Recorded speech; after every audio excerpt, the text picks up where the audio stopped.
Olá, muito boa tarde para você que nos assiste. O Consulta ao Doutor de hoje tem tema jurídico. Quais são os direitos e deveres nas locações de imóveis? A gente vai entender tudo sobre esse assunto e quem explica para nós é o advogado Dr. Diego Sanches. Não saiam daí, o Consulta ao Doutor hoje com tema jurídico já está no ar.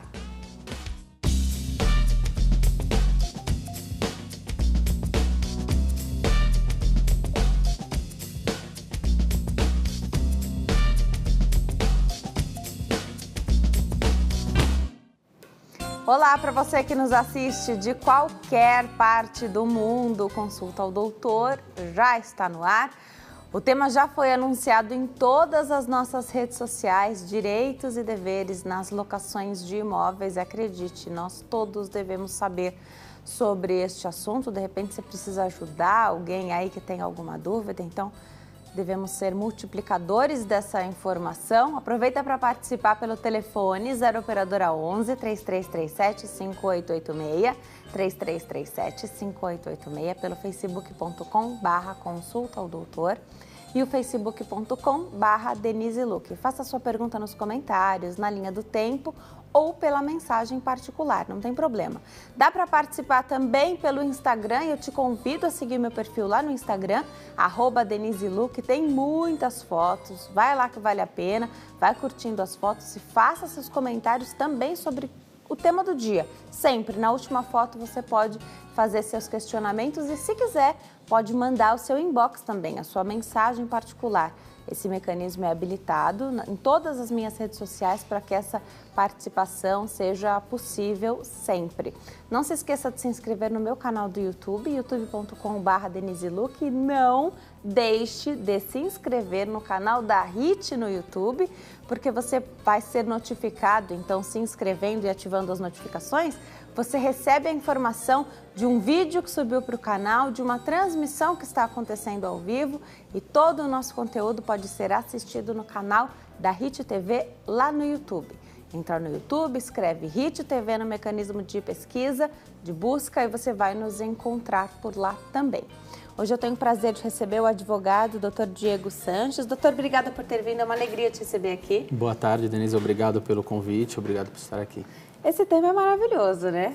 Bom, eu adoro, sinceramente eu adoro, eu trabalho com isso já há 10 anos, pelo menos, e é um assunto que tem um pouco de familiaridade e muitas dúvidas, né, que existem. Dúvida?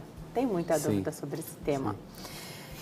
Tem até questões de pessoas que moram de aluguel durante tanto tempo na mesma casa que questionam se elas podem ter algum direito de posse ali naquele imóvel, né? A gente vai chegar até para falar sobre essa situação. Enquanto isso, eu estou esperando a sua pergunta. Direitos e deveres, então, doutora, a gente decidiu falar sobre esse tema aí das locações de imóveis. É importante ter um bom relacionamento. Então, você pode conhecer ou não o proprietário desse imóvel que você vai alugar? Conta um pouquinho pra gente. Então, Denise, é sempre importante, né, a gente ter um bom relacionamento com quem a gente está querendo alugar um imóvel, né? Eu sou locador e o proprietário do imóvel, né? Eu quero conhecer aquele que vai morar na minha casa e, ao mesmo tempo, o locatário também quer conhecer o dono da casa, né? É importante que eles tenham, sim, um bom relacionamento. Por vezes, e até que se recomenda, que tenha alguém fazendo essa intermediação, para que não tenha essa dificuldade desse relacionamento.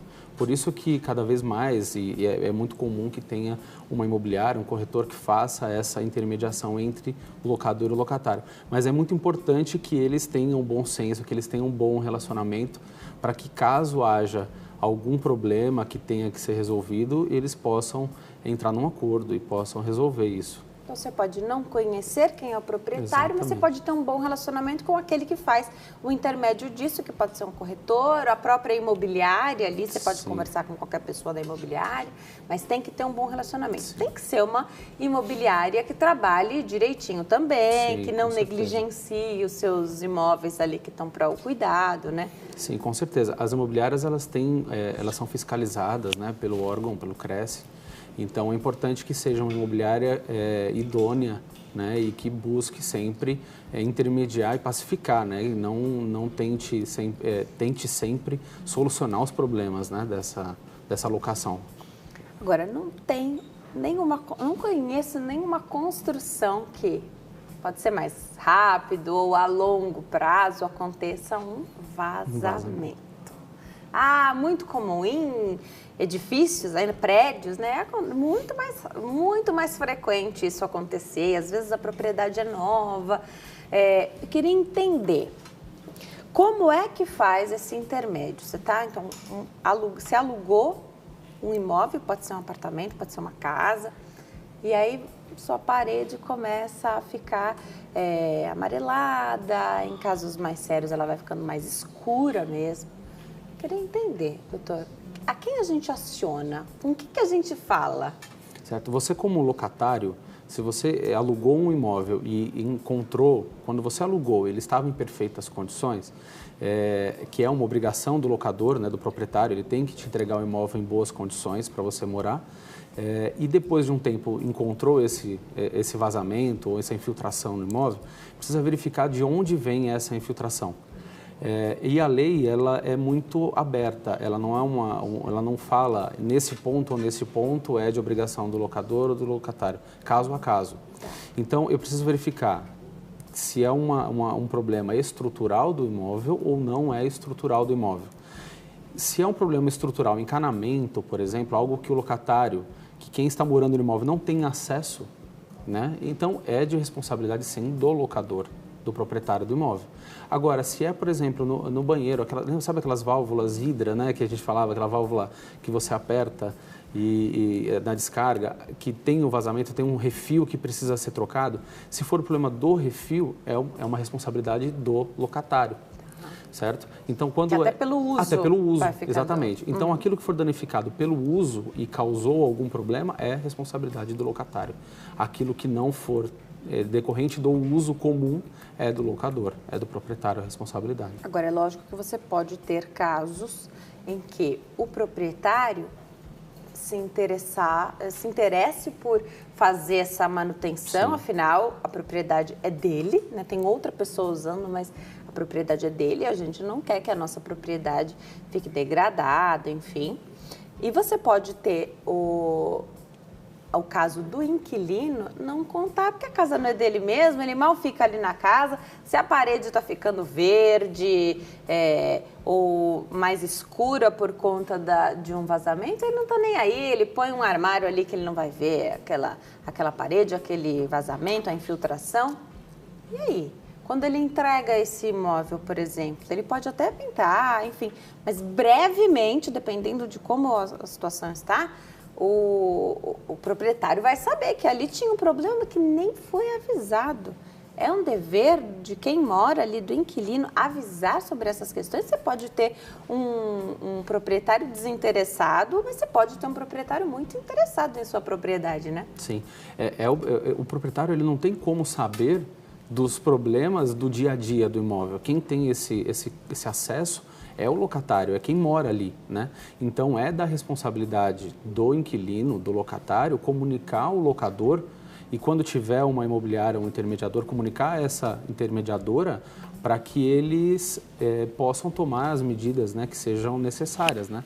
Se não fizer isso, se o locatário não fizer essa comunicação, ao desocupar o imóvel e verificar que tem um problema estrutural, mas que não foi comunicado pelo locatário, esse problema pode ser de responsabilidade do inquilino. Uau. Porque ele deveria ter informado o locador e não informou. Que pode ter prejuízos mais severos por conta desse tempo que passou. Exatamente. Né? Então, é importante que o inquilino, quando ele verificar um problema no imóvel, comunique o locador ou a intermediadora, né, a imobiliária, para que aí ele se exima da responsabilidade e o locador possa fazer os reparos, né? Vamos atender a telespectadora, está na linha, fala conosco. A pergunta dela não é sobre as locações, mas eu achei interessante e essa pergunta vai se repetir aqui nas nossas redes sociais. Vamos atender a Maria, fala conosco aqui de São Paulo. Oi Maria, tudo bem? Boa tarde. Boa tarde. Seja bem-vinda ao Consulta ao Doutor, fica à vontade, o doutor já está te ouvindo. Tá bom, sabe o que acontece? Pode perguntar. no bairro onde a minha filha mora, Aham. uma casa abandonada há mais de 8 anos.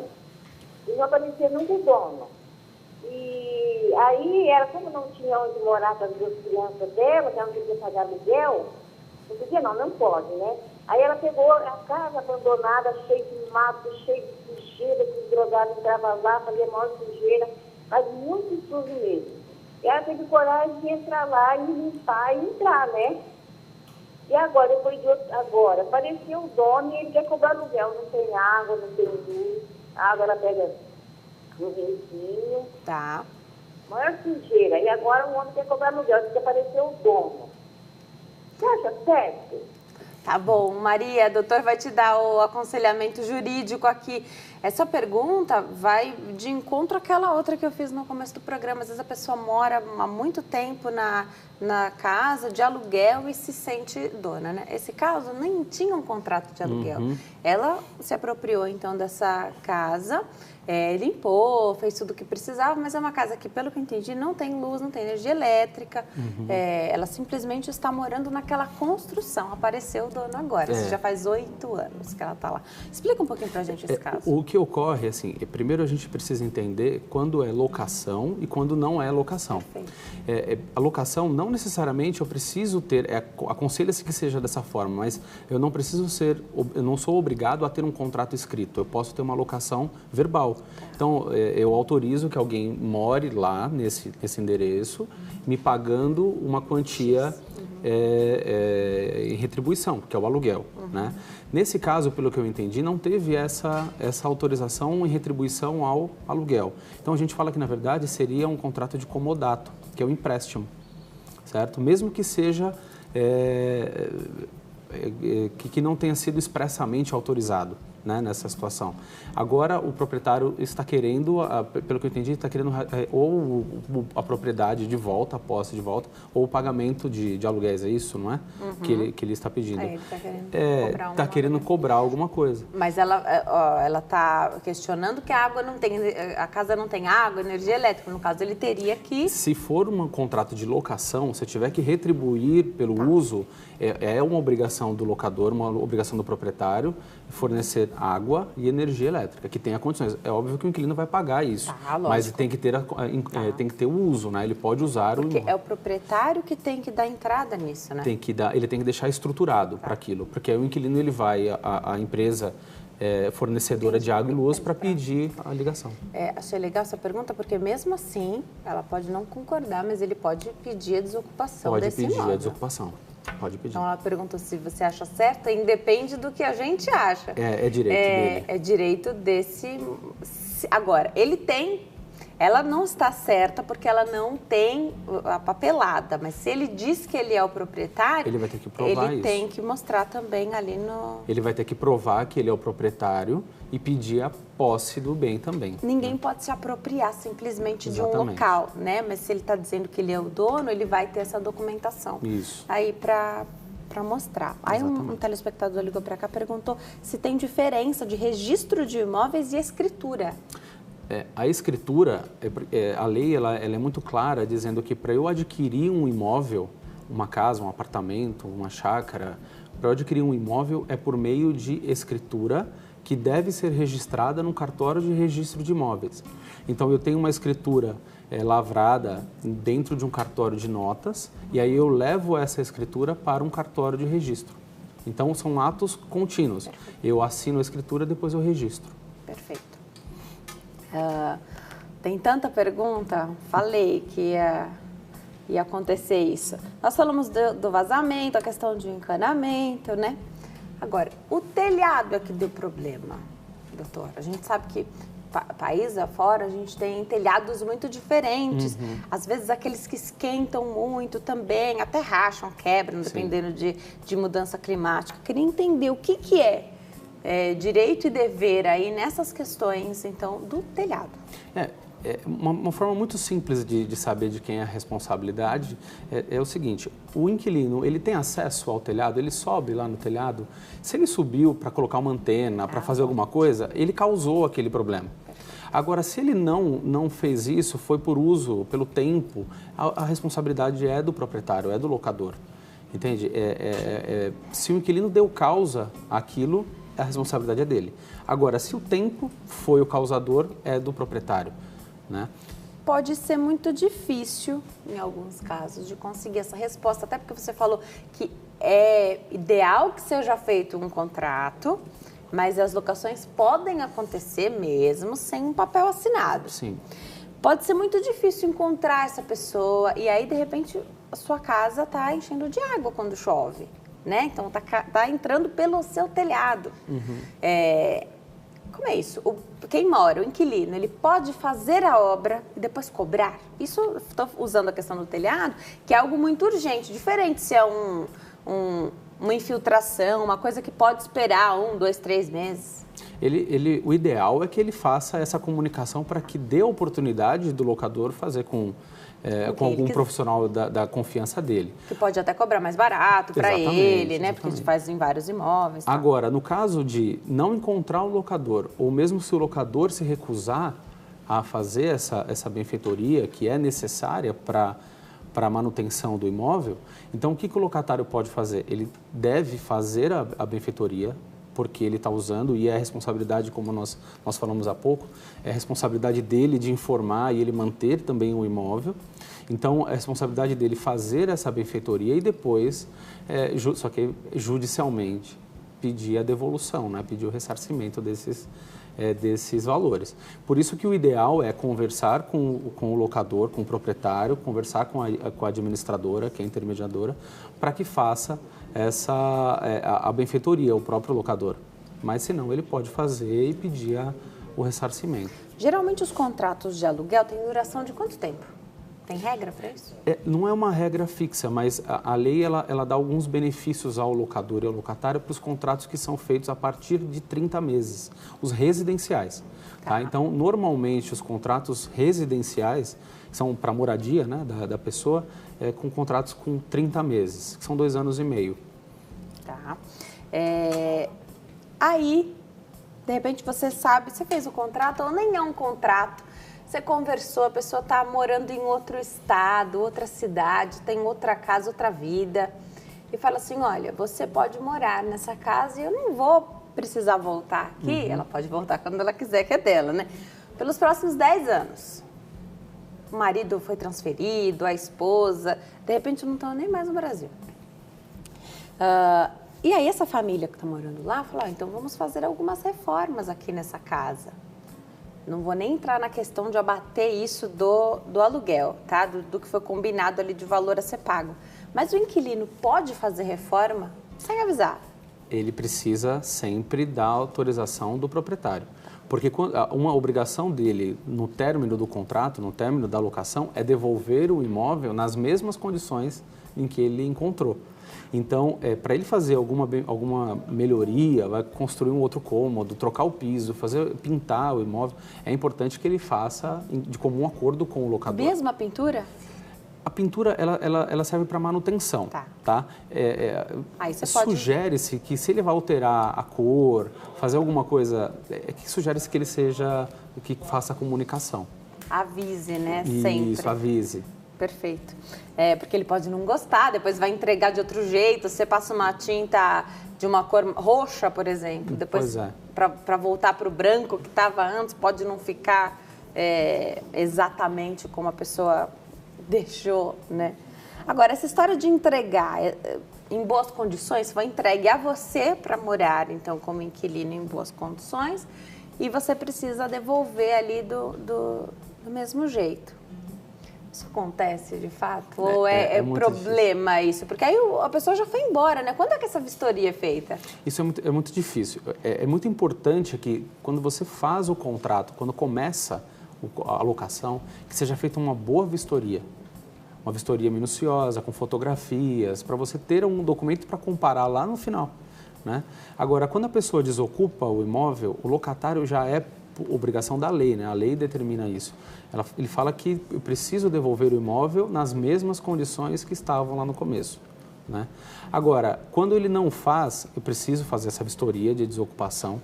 O ideal é que faça no momento da desocupação, nem antes e nem depois, mas no momento da desocupação, né? Para verificar a real situação, porque se fizer antes, ele ainda tem imóveis lá, ele ainda está tirando, pode danificar alguma outra coisa. Então é importante que espere fazer realmente a desocupação do imóvel. Então faz a desocupação, faz a vistoria e aí se tiver algum problema, aí vai ter que entrar naquele bom relacionamento entre locador e locatário para ver o que precisa ser feito, como que vai solucionar isso. O proprietário pode colocar regras, por exemplo, eu vou colocar essa casa para alugar, mas eu não quero que more aqui quem tem crianças ou quem tem cachorros, gatos, animais de estimação. Pode colocar essa regra ou não pode? Responde pra gente. Essa é uma pergunta corriqueira. Nós temos muitos casos que proprietários, locadores solicitam isso. Vai do bom senso. Então, eu pedi para que não tenha animais domésticos, eu acho até comum, eu acho natural esse pedido. Agora, pedir para não alugar para alguém que tenha criança, até porque isso pode ser modificado, né? Hoje o casal não tem filhos, mas se a mulher engravidar, né, eu não tenho como solucionar isso. Então, essa cláusula eu acho complicada. Perfeito. Vamos para o intervalo. No próximo bloco tem mais bate-papo. Até já.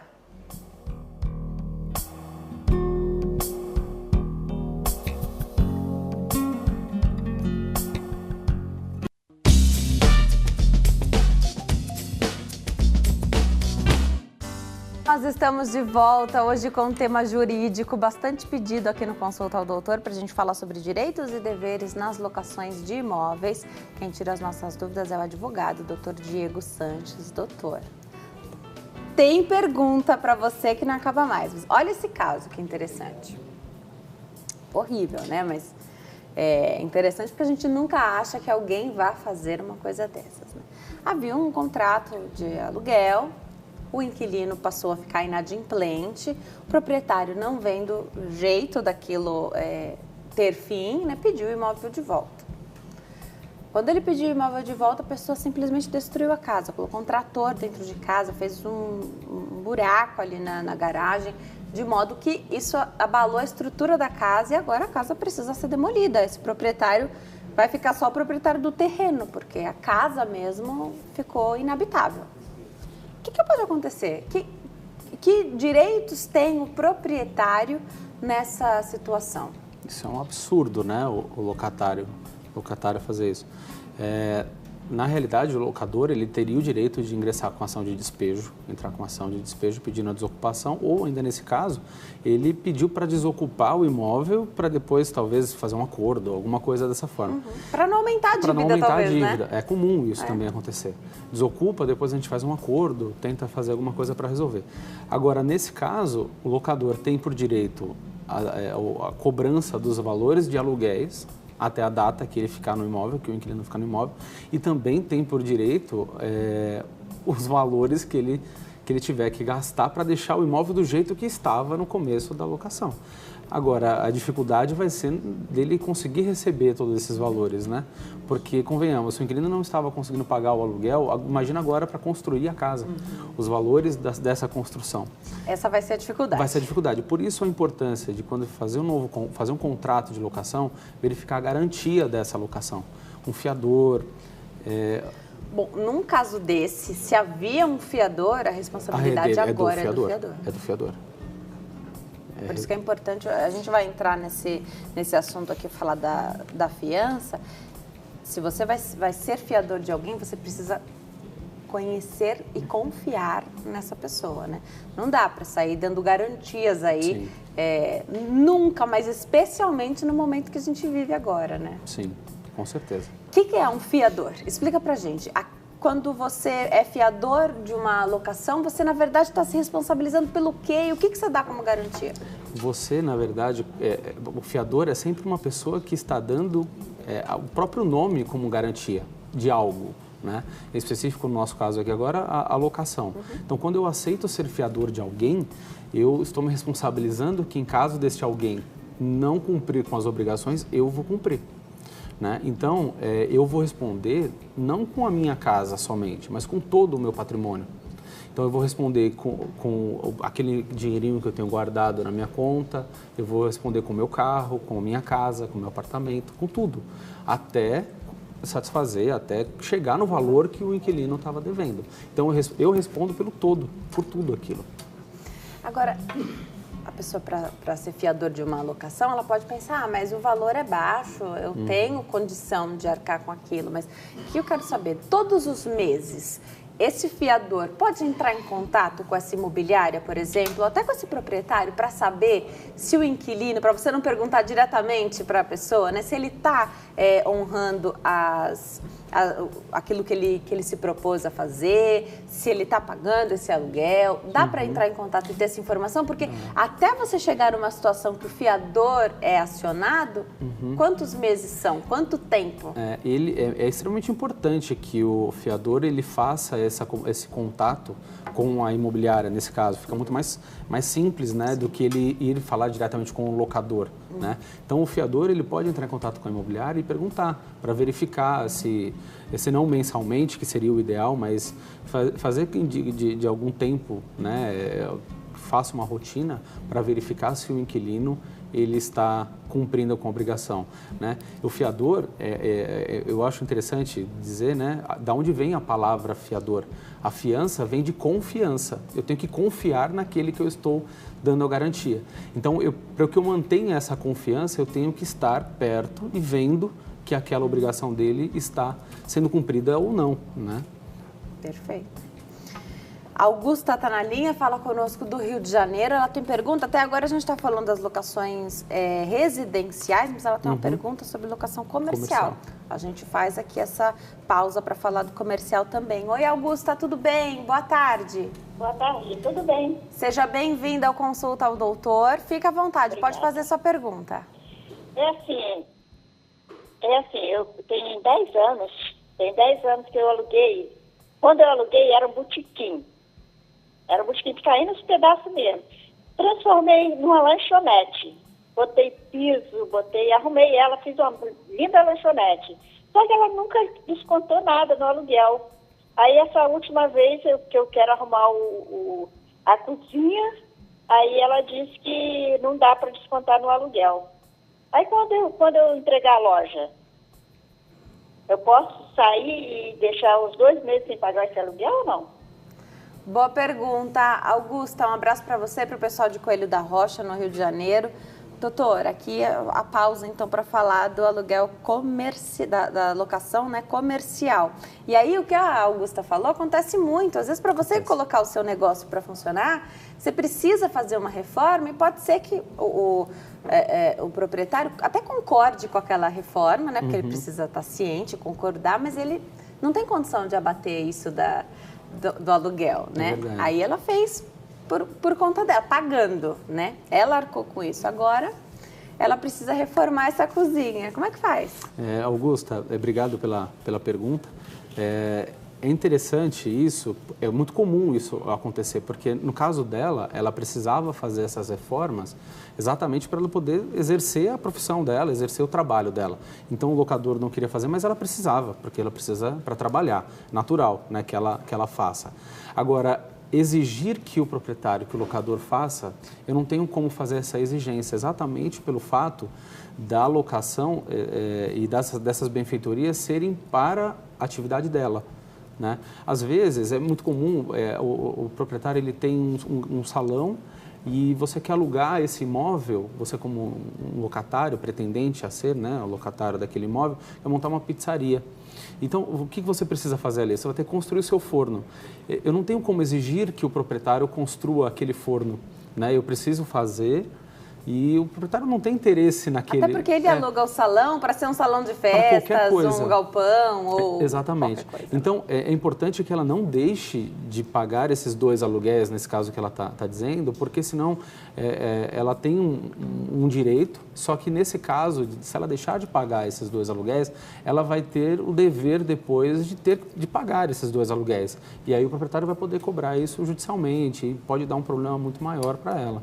Então, é importante que ela faça o pagamento desses 2 meses de aluguel. É que nem sempre essa relação, você tá trabalhando com uma pessoa que vai entender o benefício daquilo. Então, pode ser que fique muito mais fácil para alugar para outra pessoa do jeito que ela deixou agora esse imóvel comercial, né? Mas argumente antes, então, Exatamente. né? Mostre para esse proprietário. Tem muitos inquilinos que deixam o imóvel não da mesma condição, da mesma forma, muito melhor. Muito melhor. Que é o caso que ela está relatando. Ela já vai deixar muito melhor como está hoje. Então, o ideal é que tente conversar, leva o proprietário lá no imóvel, se tiver uma imobiliária, leva lá para fazer uma vistoria, para ele perceber que está ficando melhor o imóvel, para que não tenha nenhum problema depois.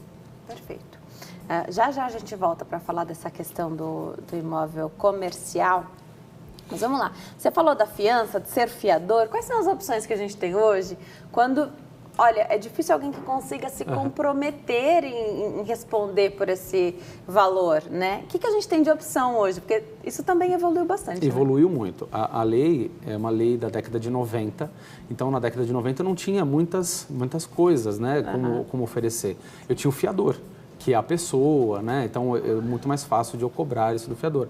Ou, no caso de não ter o fiador, eu teria o depósito, o mês antecipado, que eu deixo lá, e a lei ela limita a 3 vezes o valor do aluguel, que eu deixo em poder do locador, do proprietário, e é esse o valor para ficar como garantia da locação inteira. Isso ele te devolveria depois? Lá no final da locação, se não tiver nenhum débito, então, se o inquilino pagou tudo certinho os aluguéis, as contas de consumo de água e de luz, deixou o imóvel tudo certinho, do mesmo jeito, ele é obrigado a devolver, corrigido pelo índice da poupança. Como se tivesse ficado numa poupança. Ficado numa poupança. Agora, com o passar dos anos, a evolução, eu tenho também a opção do seguro fiança, locatício. Então, na verdade, para aquele que não tem um fiador, e o locador, muitas vezes, ele não aceita que seja dado o valor como garantia, porque é uma garantia frágil. Né? Então, exige-se uma outra garantia, fiador ou seguro fiança, que aí você contrata uma seguradora, tem algumas no mercado, e você contrata uma seguradora para que ela faça, às vezes, do seguro do fiador. Né? Caso tenha algum problema, a seguradora vai arcar com isso. Só que aí eu tenho 2 contratos, eu tenho um contrato de locação e tenho um contrato de seguro. Então, precisa ficar atento na apólice desse contrato de seguro para saber o que você está contratando. Porque senão, eu não tenho como exigir a pintura de um imóvel se não está contratado. Pode ser mais amplo ou menos amplo. Menos amplo. Lógico que isso varia também o investimento. Exatamente. É um custo mais alto, né? É um dinheiro que você depois não vai ter ele de volta, diferente do depósito. Exatamente. Mas você não precisou incomodar ninguém. Exatamente. De repente você não tem ninguém para pedir, então é uma opção. Você não precisa ficar sem alugar uma casa. Tem seus benefícios, e como também tem seus ônus, né? Perfeito. Essa questão do fiador ou do seguro-fiança, isso exige tempo? Porque às vezes você precisa... Como é que a gente se planeja, se programa? É fácil contratar esse seguro-fiança? Tendo um fiador, é fácil de fazer esse trâmite? Quanto tempo isso leva? Depende? Depende muito de quem está fazendo essa intermediação ou do locador, né? Em tese, eu posso fazer só o contrato e assinar. Né? Então, rapidamente, você poderia resolver essa questão. Só que é prudente que se faça uma análise da vida do inquilino, para você saber quem está querendo alugar o seu imóvel, como também faça uma análise da vida do fiador, para saber se ele tem condições de eventualmente arcar com aqueles valores. Então, isso demanda um pouco mais de tempo. É o que a seguradora também faz. Então, se eu vou fazer a contratação de uma seguradora, eu preciso encaminhar a documentação para que essa seguradora faça a análise dela, que vai demandar alguns dias. Também não é nada de 15 dias, 20 dias. São coisas rápidas. Em uma semana consegue fazer toda essa análise, até menos de uma semana. O proprietário pode escolher não alugar um imóvel para alguém que tem uma pendência no nome ou que tem, de repente, uma empresa e tem pendências da empresa? Porque toda essa documentação é levantada, né? Você pode escolher para quem você vai alugar? Pode. É importante dizer que, assim, se for um problema financeiro, um problema econômico, então eu fiz uma análise e verifiquei que aquela pessoa inadimplente, ela já teve uma ação de despejo, está sendo despejada de um outro imóvel e está querendo alugar o meu, eu posso falar, não, eu não vou alugar para você. Tá? O que eu não posso é recusar locações em caráter discriminatório. Tá? E nesse ponto eu não posso fazer essa recusa por outros problemas, não são nem problemas de contrato, né? Mas por problema de inadimplência, restrições de nome, eu posso sim. Até porque eu exijo que seja com seguro-fiança. O locatário falou, não tenho, eu só tenho o fiador, então eu não alugo para você. Perfeito, você pode fazer essa exigência. Posso fazer isso. Tá. Tudo que tiver, então, tudo aquilo que poderia levar a uma complicação para o pagamento desse aluguel, você poderia rejeitar. Posso rejeitar. Débitos trabalhistas, alguém que tenha uma pendência assim, até mesmo fiscais, você pode rejeitar. Pode rejeitar. Perfeito. Tem a história de que se você vai vender o imóvel que está alugado, você precisa primeiro oferecer para o inquilino. Isso. E eu sempre tive essa dúvida, porque muitas vezes você coloca um valor à venda do seu imóvel e depois, com o passar dos meses, você vê que aquilo está fora que tem muito mais amor e agregado ali do que, na verdade, o valor real que está sendo praticado no mercado. Você primeiro oferece para o inquilino. E se depois você diminuir esse valor ou facilitar essa história, como é que é isso? Essa é uma obrigação que está na lei também, que o locador é obrigado a comunicar ao inquilino sobre a intenção de venda e o valor que vai ser vendido. Se ele alterar, ele informou, eu estou querendo vender por este valor. Depois de 30 dias, ele percebeu que não está vendendo, não teve nenhuma proposta, ele vai alterar o valor, ele tem que oferecer novamente. E se naquele valor o inquilino pode dizer, ele pode informar por escrito, é importante que seja por escrito isso, tanto o inquilino como o proprietário, né? Ele informa, nessas condições eu não consigo, mas eu conseguiria de tal forma, parcelado, consigo fazer daqui 30 dias, daqui 60 dias, e aí depois teve uma proposta nesses mesmos termos, o inquilino tem a preferência. Então, o inquilino ele tem a preferência sobre qualquer outro naquelas mesmas condições. Tá. Porque quem vai vender pode preferir vender para alguém que vai pagar à vista, por exemplo. Exatamente. Se o inquilino ele quer fazer, se o proprietário encontrou alguém que vai pagar à vista e o inquilino que está pedindo para parcelar, é o mesmo valor, mas parcelado e o outro à vista, ele pode escolher para esse que é à vista. Agora, os dois estão querendo vender à vista, comprar à vista. Então, ele tem que vender para o inquilino, é a preferência para o inquilino. A telespectadora está na linha, vamos conversar com a Lucélia, aqui de São Paulo. Oi, Lucélia, tudo bem? Boa tarde. Oi, tudo bem? Boa tarde. Seja bem-vinda ao Consulta ao Doutor, fica à vontade, pode fazer sua pergunta. Então, eu moro há 11 anos no imóvel e não foi feito contrato, é de boca. Só que os proprietários faleceram e estão uma filha adotiva e o outro pai do proprietário que faleceu brigando na justiça. Tá. E no caso, o filho do pai do que faleceu, ele já quer fazer um contrato comigo assim. Então eu queria saber quais são os meus direitos e se ele pode fazer isso, eles estão brigando aí na justiça. Porque uma é filha adotiva e ele está agindo em defesa do pai dele, que é pai do proprietário que faleceu. Entendi. Obrigada, Lucélia, pela sua colaboração aqui no Consulta ao Doutor. Doutor Diego, como é que a gente ajuda a nossa telespectadora? Os proprietários faleceram. E aí existe, pelo que ela falou, uma briga na justiça para divisão desse bem. E ela mora nele. Ela mora. E você foi incluída num problema que... A princípio não é dela. A princípio não é dela e que ninguém quer fazer parte, né? É muito importante que o inquilino tenha certeza que ele está pagando para a pessoa certa. Né? Então, ela tem que ter a certeza que vai pagar o aluguel para a pessoa certa. Se tem uma dúvida, se esse bem está sendo discutido judicialmente, ela não pode fazer o contrato simplesmente com um dos herdeiros. Ele pode nem ficar com essa propriedade. O fato de um ser adotado, o outro não ser, isso não vai interferir. Tá? Ele vai ter os mesmos direitos que o outro.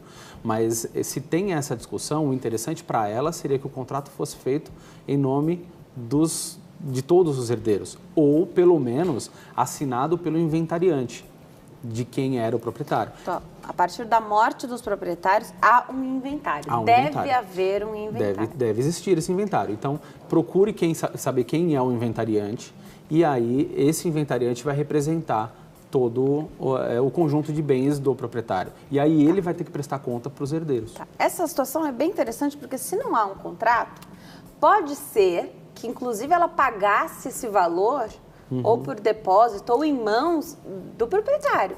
Sim. A partir do falecimento, ela não pode deixar de pagar. Tem que pagar. Tem que continuar pagando. Agora, para quem é que é a Para questão? quem é a questão? Se ela não tem a certeza para quem deve pagar, tem um procedimento judicial que é o depósito em consignação. Então, eu vou depositar judicialmente. Ah, ela não sabia. Após a morte, ela continuou depositando naquela conta que estava combinado. Tudo bem também? Tudo bem. Se já tinha uma conta lá que já tinha sido estipulado com o locador que faleceu, ela continuou depositando naquele valor, tudo bem. É o valor, é onde já tinha sido combinado antes. Então, aí não tem problema. Nesse caso, não tem problema.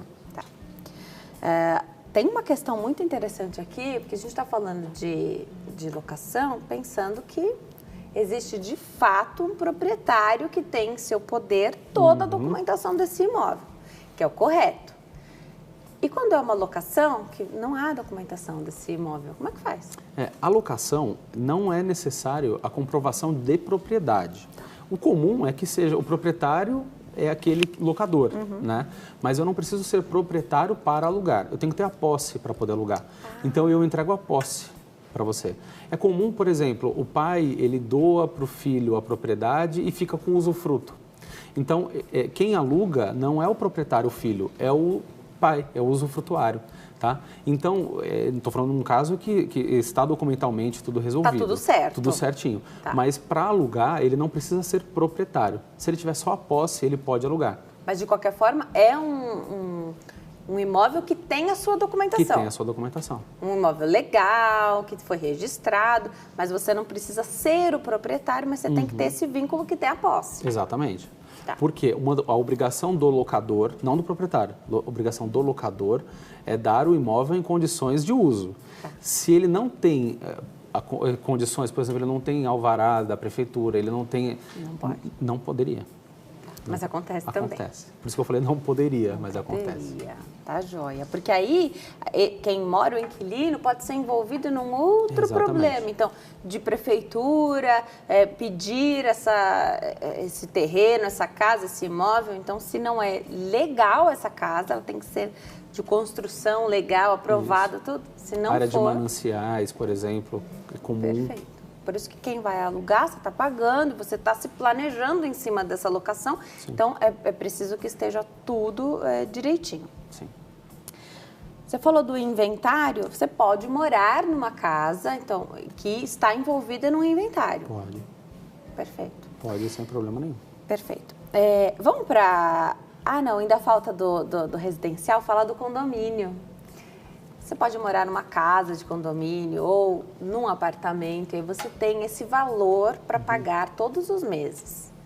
Primeiro, é seguro dar para o inquilino, né, quem aluga essa casa, a responsabilidade de ir ao banco ou fazer pela internet o pagamento do condomínio? Porque essa taxa é muito importante, né? Ela é extremamente importante. Eu não aconselharia o locador de deixar sob a responsabilidade do locatário. Por quê? Se o locatário não efetuar o pagamento, se ficou combinado, ele vai pegar o boleto e vai pagar no banco, se ele não efetuar o pagamento, o condomínio vai cobrar do proprietário, ele cobra do imóvel. A gente chama isso de uma dívida propter rem, que acompanha sempre a coisa. Então, eu vou cobrar do imóvel. Então, mesmo que o inquilino não tenha pago, o proprietário vai ter que ir lá e pagar. Então, se você, proprietário, locador, transferiu essa responsabilidade para o locatário, é a mesma situação que nós estávamos falando sobre o fiador. Ele vai ter que ficar acompanhando com a administradora do condomínio para ver se essa taxa está sendo paga, porque senão ele vai ter que pagar. Mais garantido é você cobrar essa taxa no todo do aluguel e você paga. Se responsabiliza em pagar. Assim como o IPTU. Assim como o IPTU, mesma coisa. Inclui no condomínio, inclui na taxa do aluguel, né? Mas o proprietário paga, porque é uma dor de cabeça depois o não pagamento de uma dessas taxas, né? Tanto o imposto quanto a taxa do... A prefeitura sempre vai cobrar do proprietário do imóvel. Pode haver despejo por conta do não pagamento do condomínio? Pode. Porque quando a gente fala em contrato de locação, a gente fala em locações, a gente fala em obrigações de pagamento de aluguéis e encargos. E o condomínio, nesse caso, é um encargo, é uma obrigação acessória na locação. Se ele não cumpre com a obrigação acessória, ele pode ser, sim, despejado. Tem telespectadora na linha, vamos saber qual é a dúvida da Eliana, que fala conosco de Manaus. Eu tenho uma amiga aí em Manaus. Oi, Eliana, tudo bem? Boa tarde. Boa tarde. Seja bem-vinda ao Consulta ao Doutor. Fica à vontade, pode fazer sua pergunta.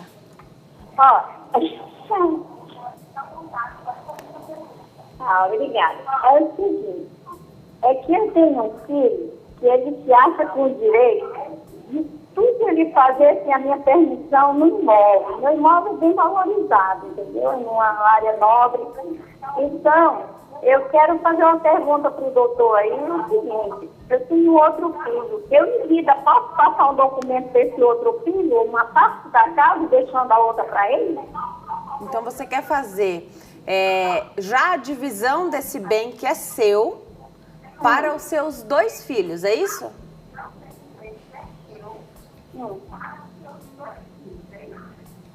Porque para acabar o problema, porque eu não moro em Manaus, eu moro em Boa Vista. E quando eu chego em Manaus, ele não paga aluguel do ponto comercial, ele não paga aluguel de uma moradia, e agora ele está querendo outro ponto para pagar um dinheiro que não é remunerável, que está removido.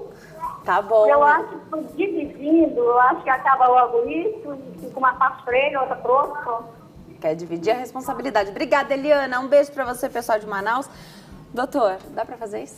Tá, dá sim. O que ela precisa só verificar, e aí realmente eu não conheço as regras de Manaus, por que eu digo isso?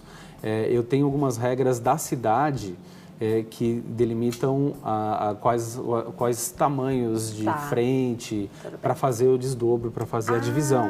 Então, porque aqui em São Paulo tem também. Tem também. Tá. E cada cidade tem a sua regra específica. Eu, particularmente, não conheço as regras de lá. Bem. Mas tem algumas, ela precisa verificar, conversar com algum profissional para fazer essa divisão. E aí, depois que ela conseguir fazer essa divisão, ver se é possível fazer essa divisão na prefeitura, aí ela consegue fazer também por escritura a doação para os filhos. Se ela quiser, ela pode doar a propriedade, como eu disse há pouco, e reservar para ela o usufruto. Então, ela pode usar aquele bem até o dia que ela se falecer. Tá joia. Adorei. Vamos para o intervalo? No próximo bloco tem mais esclarecimentos aqui sobre direitos e deveres nas locações de imóveis. Até já.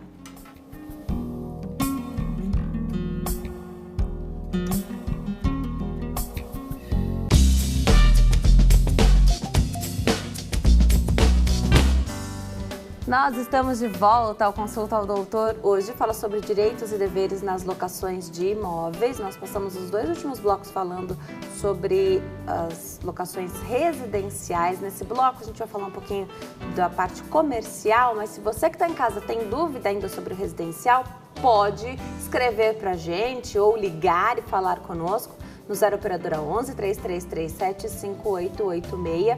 Ou nas nossas redes sociais que você já conhece. Não se esqueça, agora é possível assistir a toda a nossa programação e ter acesso aos vídeos dos programas pelo canal da HIT no YouTube. Então vai lá no YouTube, se você saiu de casa, não vai ter uma televisão aí junto com você, mas você tem seu smartphone, você tem o seu computador, então acesse o canal da HIT, não perca as informações, porque olha, aqui a programação é familiar do começo ao fim. Então, fique à vontade para nos assistir através do YouTube também e ter acesso aos vídeos que você pode ver, rever, compartilhar.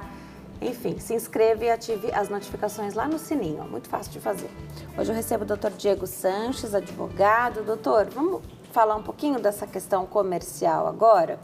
Como é que faz? Qualquer imóvel pode ser colocado para locação comercial? A gente tem restrição do que pode ser o quê, em que região? Assim como você falou para a nossa telespectadora de Manaus? Eu preciso me atentar se eu quero colocar aquele imóvel como comercial. Isso os locadores acabam tendo interesse, porque normalmente as locações comerciais elas têm um valor um pouco mais alto do que do residencial. Mas eu preciso verificar se o zoneamento da prefeitura, se ele autoriza que seja comercial. Porque eu tenho bairros que são estritamente residenciais. Perfeito. E eu não posso alugar para comercial. né? Então, se eu alugar, vai ter problema para o locatário, entende? Perfeito. Assim como voltando um pouquinho, de repente você está num condomínio de casas e ficou estabelecido que aquele condomínio não pode ser colocado para alocação. Nenhuma casa daquele condomínio também vale. Ou não pode eu colocar não posso essa regra? colocar uma cláusula que ele não pode ser. Tá bom. Onde eu tenho atualmente, por conta desses novos aplicativos, né? Tem gente que faz locações por temporada, né? Então você aluga por fim de semana. Isso acaba está tendo um pouco de discussão, um pouco de problema por conta da segurança. Tem um problema de segurança. Você não consegue identificar com rapidez quem está alugando aquele imóvel. Então aí o condomínio tem que tentar fazer alguma coisa para regulamentar isso, mas impedir não pode impedir. Aí você quer colocar o seu estabelecimento comercial ali naquela região que pode, o zoneamento permite, da sua cidade. Aí você olha aquela casa que está para alugar, residencial. Você vai conversar, então, com esse proprietário. Pode haver essa conversa, você pode falar, olha, o que eu quero montar aqui é algo que eu já tenho, eu vou trazer de outra região, contar para ele o sucesso, de repente, a clientela que você já tem, até porque, de repente, você pode oferecer uma vantagem até no valor desse aluguel, né? Que é mais alto do que o comercial, inegável, né? Sim. É importante que você seja transparente e fale que seja para uma locação comercial. Até porque eu tenho cláusulas específicas para um contrato comercial que eu não tenho na residencial. Então, eu preciso deixar claro para que o contrato seja feito corretamente, né? Então, eu preciso sim falar. E no contrato comercial, eu preciso deixar claro qual é a finalidade, para que ele vai ser utilizado. Porque se eu estou alugando, por exemplo, para um escritório de contabilidade, eu não posso fazer ali depois uma clínica de estética. É um escritório de contabilidade. Perfeito. Porque eu preciso de adaptações para uma clínica de estética que eu não tenho num contrato, numa alocação para... Ao fim de cada contrato, você pode alugar para quem você quiser. Aí sim, você vai alugar para quem você quiser. Tá. Lógico que se você já tem todo um espaço que já foi adaptado pelo seu inquilino anterior para um salão de beleza, muito mais fácil você alugar para desse segmento, para a pessoa que vai continuar esse ramo. Mesmo assim, se a pessoa... Não me importa o que teve essa adaptação, vamos transformar, fazer, pode? Pode. Tá. Pode sim. O pessoal está perguntando por que é mais caro a locação comercial. Você tem um lucro ali, né? Naturalmente, uma coisa que os proprietários também têm que entender é que eu alugo pelo quanto vale o bem, não por quanto a pessoa ganha. Isso é extremamente importante, que tenha esse bom senso. Mas quando eu disponibilizo para comercial, eu tenho algumas exigências, eu tenho algumas necessidades que o imóvel tenha. Por exemplo, em alguns salões eu preciso ter energia trifásica, que eu não preciso ter na residencial. Então, eu tenho um custo para isso, então, naturalmente, a locação vai ficar mais alta. Eu preciso ter alguns alvarás na comercial, que na residencial eu não preciso, então a locação também vai ficar um pouco mais alta. Então, o ponto que ele está estabelecido, ele vai ficar um pouco mais, vai encarecer um pouco mais a locação. Então, por isso. E tendo esses alvarás, essas adaptações, porque hoje os estabelecimentos precisam ser adaptados, né? Você, um cadeirante, precisa ter o acesso ali de qualquer outra pessoa. Você acaba tendo a facilidade depois para alugar esse imóvel. Exatamente. De repente, a primeira locação vai ser mais difícil para o comercial. Exatamente. Mas as demais vão chegar com mais tranquilidade. Pode acontecer. A gente está falando disso de uma teoria, porque atualmente, por conta de tudo que a gente vem vivendo, de crises, né? Então, os imóveis comerciais, eles estão ficando mais tempo desocupados, à procura de um locatário. Então, mas isso por conta de um desaquecimento do mercado, né? Mas, naturalmente, quando eu já tenho um imóvel adaptado, ele fica mais simples, fica mais fácil. Aí você alugou o seu imóvel para o comercial, um estabelecimento comercial, você está vendo que aquele estabelecimento comercial é um sucesso. Você pode aumentar esse aluguel antes de terminar esse contrato? Então, foi estabelecido o contrato. Que ele tem duração diferente do residencial ou não? Eu posso estabelecer períodos diferentes. Normalmente, quando a gente fala em contrato comercial, se faz em períodos anuais, 12, 24, 36. Então, meses, né? Então, a gente faz sempre em períodos anuais. Antes de vencido o contrato, eu não posso fazer alteração de valor de aluguel. Tá. Uma vez que venceu o valor do aluguel, venceu o período do contrato, eu vou fazer uma readaptação, uma realocação do valor ao valor atual do mercado. Mas, novamente, não é por conta do sucesso, do lucro do inquilino que eu vou aumentar o meu aluguel. É por quanto vale aquele imóvel agora. Né? Havendo um abuso... Aí o inquilino, o locatário, ele tem o direito de pedir a revisão deste valor judicialmente. Tá. Se você tem, por isso que você falou que é importante ter uma imobiliária. Se você tem imobiliária nisso, o proprietário ele pode até pedir, mas vai haver já até o bom senso da própria imobiliária que trabalha com isso, sabe dos imóveis da região, para continuar. No atual período que a gente está, não é interessante para o proprietário ficar com esse imóvel desocupado, né? Sim. Porque é gasto ficar com o imóvel desocupado. Ele tem um prejuízo, né? Porque ele vai ter que pagar o IPTU, em alguns casos condomínio, quando é escritório, né? Agora, existe aquela história do ponto ainda, e é ponto comercial, e é interessante porque você passa nas ruas aqui em São Paulo mesmo, eu já vi 2 hoje. Passo ponto. Tem isso ainda? Tem, muito comum. Mas quando você verifica e vê esse tipo de placa, de faixa, passa-se o ponto, passa o ponto, na verdade ele está fazendo a venda do estabelecimento. Então ele está vendendo ali a lanchonete, está vendendo a loja, mas ele não está nesse mesmo ato transferindo a locação. Uau. Eu que sou o locatário, estou vendendo o meu estabelecimento comercial, eu preciso fazer a comunicação para o locador de quem está querendo assumir o meu lugar. Porque o locador, se ele verificar que outra pessoa está ocupando aquele imóvel e ele não foi comunicado, ele pode pedir a desocupação do imóvel, porque isso é uma infração do contrato. Porque o contrato, por isso que é importante que no contrato esteja lá para qual finalidade, quem é o responsável, quem vai estar ocupando aquilo. Se for uma outra pessoa e ele não foi comunicado, ele pode pedir a rescisão desse contrato. Que confusão, né? Porque aí você está, de repente, vendendo o ponto ali da lanchonete. Então, você vai deixar ali a chapa, tudo que você já tinha, o balcão ali, que de repente não fazia parte do imóvel, né? Muitas vezes você precisaria até retirar toda aquela estrutura e deixar o imóvel como você encontrou. Então, você está pedindo um valor por essa estrutura e essa clientela. Sim. Mas se você não avisa... porque o contrato é feito para aquela primeira pessoa que está passando esse ponto. Isso é um problemão. É um problemão. E, então, quem está querendo comprar esse ponto, quem está querendo comprar esse estabelecimento, ele precisa estar seguro de que ele vai ter a continuidade desse contrato. Dá para romper esse contrato, começar um outro, transferir esse contrato? Como que é? Se ele tem essa comunicação e a anuência, a concordância do locador, ele simplesmente entra no lugar do antigo locatário.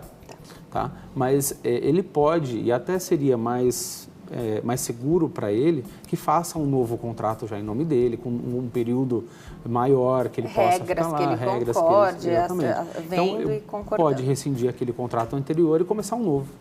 Essa rescisão pode não ter ônus nenhum, e pode ter também.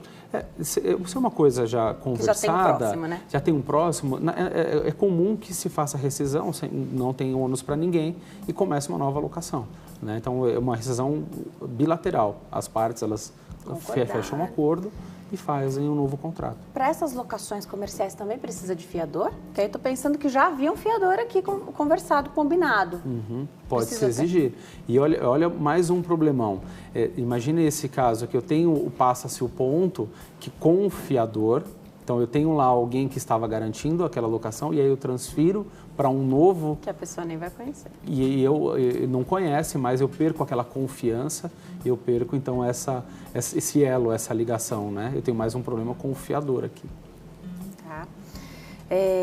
Então você coloca suas regras para o contrato comercial de locação, você pode querer só daquela sua casa uma clínica veterinária, por exemplo, e você pode deixar com que outro comércio chegue ali. Então, uma outra empresa que faça. Você pode colocar essa regra. Agora, não havendo pagamento, ficando inadimplente, é a mesma coisa do residencial? A regra é a mesma.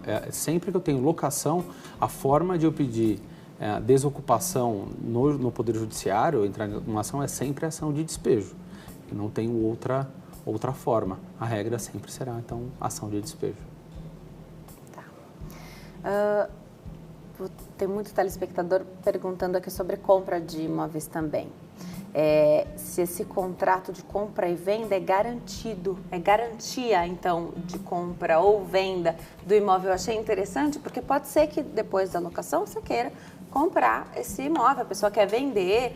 Como é que funciona isso, esse trâmite todo? A gente sempre reforça aqui a importância, olha, por mais que você esteja inteirado, só um profissional especializado pode te dizer se é confiável aquela compra, se tem toda a documentação. Às vezes falta uma coisinha mínima que o leigo não se dá conta e o especialista não aconselha a compra daquele imóvel. Eu queria que você falasse um pouquinho sobre isso. Eu já tive alguns casos no escritório de aconselhar realmente o cliente a não adquirir aquela propriedade, porque a gente não quer que tenha problema no futuro, né?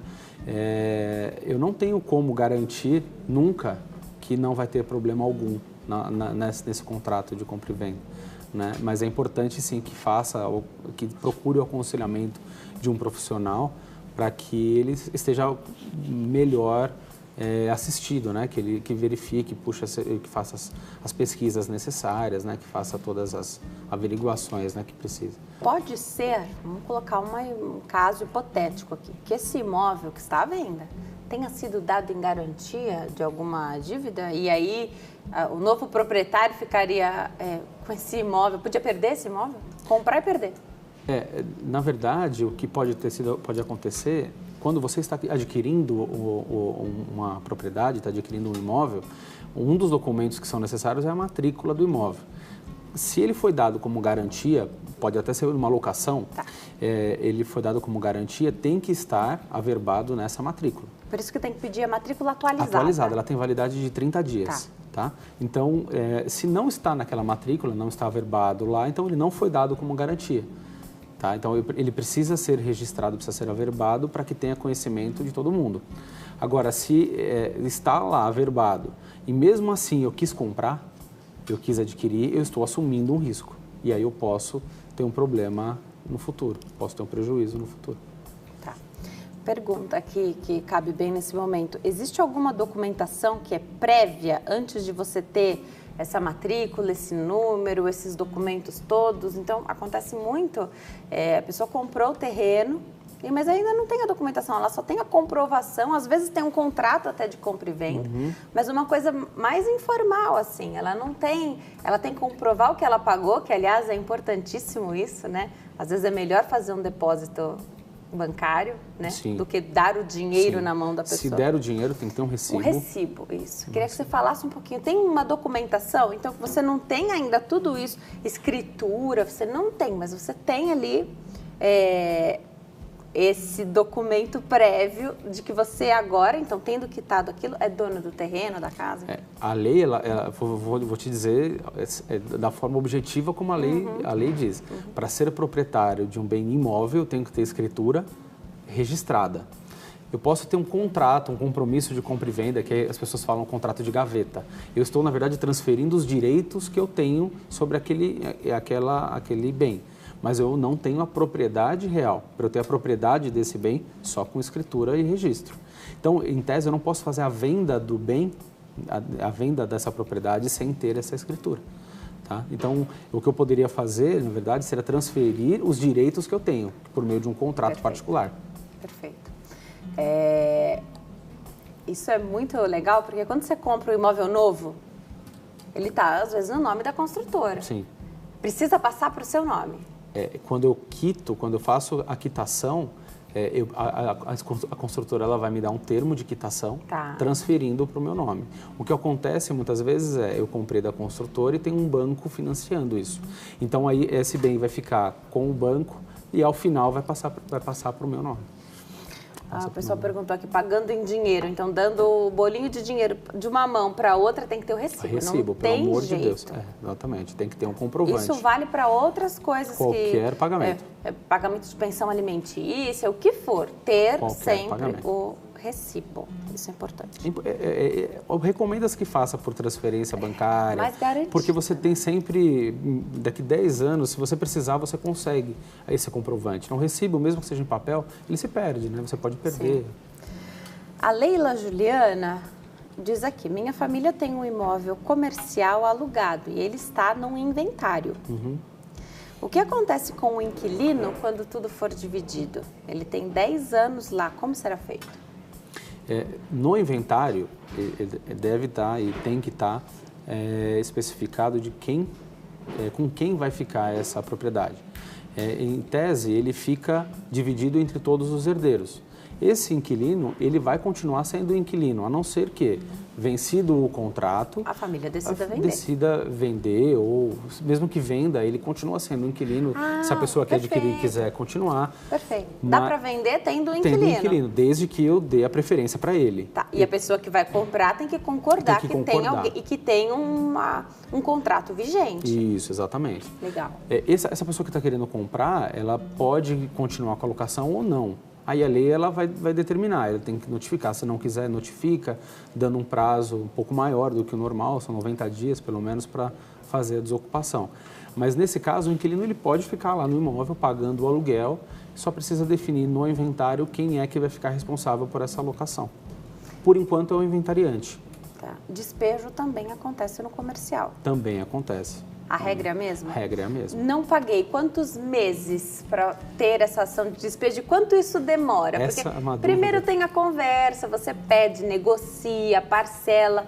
E aqui vale colocar, vale muito aceitar essa negociação, esse parcelamento, porque entrar na justiça às vezes demora demais. Demora. A lei ela nunca fala em prazo de inadimplência, ela fala em atraso. Então primeiro... um dia de atraso, eu já posso ingressar com ação de despejo. Lógico que ninguém vai entrar fazer isso. num dia, né? O que eu costumo dizer para os proprietários é, vamos para vencer o segundo aluguel. Porque às vezes quando vai vencer, teve um problema naquele mês, vai e paga com a multa, né? É importante que tenha no contrato falando qual é a multa. Então paga com a multa e tenta resolver. Agora, entrou com ação de despejo? Essa é uma pergunta que todos os meus clientes fazem. Quanto tempo demora para eu resolver a ação de despejo? Essa é uma pergunta muito difícil. Como todas as outras ações, fica muito difícil de responder, porque o Poder Judiciário ele está repleto de ações. Então, nós temos casos lá que eu consegui resolver em 3 meses, eu tenho um caso lá que demora 1 ano. Então, é muito difícil de dar exato, né? E cada caso também é um caso. Agora, a outra parte que está sendo despejada tem o direito a ter o seu advogado também. Então, você vai ter sempre um recurso, alguém pleiteando a causa para outra pessoa. Ele pode pedir para pagar judicialmente, né? Ele pode realizar o pagamento, fazer um acordo. Tá. Agora, essa questão dos prazos também, de repente, está atrapalhando a vida dessa pessoa que tem um imóvel para locação, a pessoa pagar sempre no dia que vai vencer o próximo.